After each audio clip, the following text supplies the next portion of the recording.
Hello everyone, I am Black Magician. হ্যাঁ, আপনারা থাম্বনেলে যা দেখছেন তা অবশ্যই সঠিক জিনিস দেখছেন, সঠিক ভিডিওতে ক্লিক করছেন। আজকে আপনাদেরকে যেটা শিখাবো এটা যে কোনো মাছ মানে ব্যাঙে রূপান্তর হয়ে যাবে। মানে শত্রু পুকুরে আপনি এমন একটা চাল চালবেন, এমন একটা জাদুবিদ্যা করবেন, শত্রু পুকুরের সমস্ত মাছ ব্যাঙ হয়ে যাবে। শত্রু দেখবে সব ব্যাঙ, কোনো মাছ নাই, অথচ ওটার ভিতরে সব মাছ। মানে যে ব্যাঙগুলো দেখবে ওগুলো সব কিন্তু মাছ, কিন্তু ওই লোক দেখবে শুধু সব কি সব ব্যাঙ। কিভাবে? এই দেখেন, মাছ ধরা বন্ধ করে দেওয়া মানে টোটাল মাছ ধরতে পারবে না। ব্যাঙ কি কাউ ধরবে নাকি? ব্যাঙ কোনো কাজে আসবে নাকি? মানে টোটালে মাছ ধরা বন্ধ হয়ে যাবে, আর মাছ ধরবে না। কারণ মাছ ধরতে গেলে দেখবে সব ব্যাঙ, তাহলে আর ওই মাছ ধরে লাভ কি যদি সব ব্যাঙ ওঠে যায়। যদি কোনো ব্যক্তি শত্রুতামি করতে ইচ্ছে করে সে যদি জাল খেয়াও দেয় বা বড়শি বর্ষায় বা পুকুরে সেচায়, এই দোয়া ব্যবহার করলে মাছ সব ব্যাঙ দেখা যাবে, মাছ আর দেখা যাবে না। দেখেন বিধানও লেখা আছে, আমি আপনাদের কোনো বানিয়ে বলতেছি না, এই বইতে লেখা আছে। দেখেন, তারপর এখানে একটা কখন বেদ আছে, কখন তুফানের লতা পাওয়া যায়। তুফানের লতা কি আমি আপনাদেরকে ভিডিওতে দেখাই দিমু, ভিডিওর লাস্টে আমি আপনাদের দেখাবো দিব তুফানের লতা কি, সমস্যা নেই, ঠিক আছে।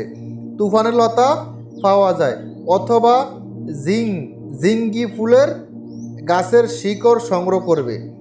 এরপর ওই লতা বা শিকড়ের উপরে দোয়াটি 9 বার পাঠ করে, 9 বার পাঠ করে ফু দিবে, ওই পুকুরের মধ্যে ফেলে দিবে। মুহূর্তের মধ্যে মাছ সব সাপ ব্যাং হয়ে যাবে। এই কাজটা মনে হয় না করা ভালো, কারণ এটা খুব খারাপ কাজ, খুব খারাপ কাজ।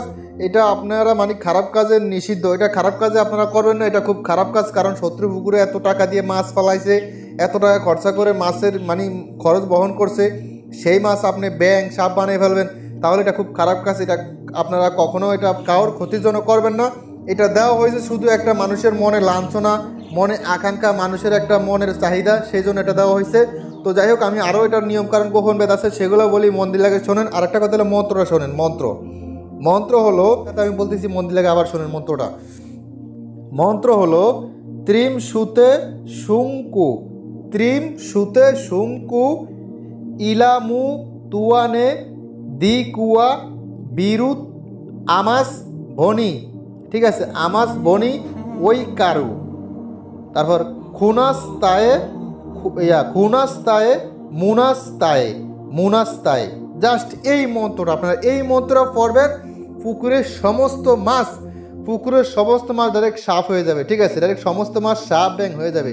শত্রু দেখবে শুধু সাপ আর ব্যাং লাফাইতেছে, পুকুরের ভিতরে কোনো মাছ নাই, অথচ পুকুরের ভিতরে হাজার হাজার টাকার মাছ ফলাইছে, পুকুরের ভিতরে হাজার হাজার মাছ আছে, কিন্তু শত্রু বা সবাই দেখবে সব ব্যাং সাপ হয়ে গেছে, কোনো মাছ নাই, কোনো মাছই কেউ কোনো মাছ দেখতে পারবে না। ইনশাল্লাহ এরকম মূল্যবান বিদ্যাগুলো আমি শিখে থাকি এই চ্যানেলে। যারা তারা অবশ্যই চ্যানেলটি সাবস্ক্রাইব করে দেন, ভিডিওতে তাদেরকে লাইক বসিয়ে দেন।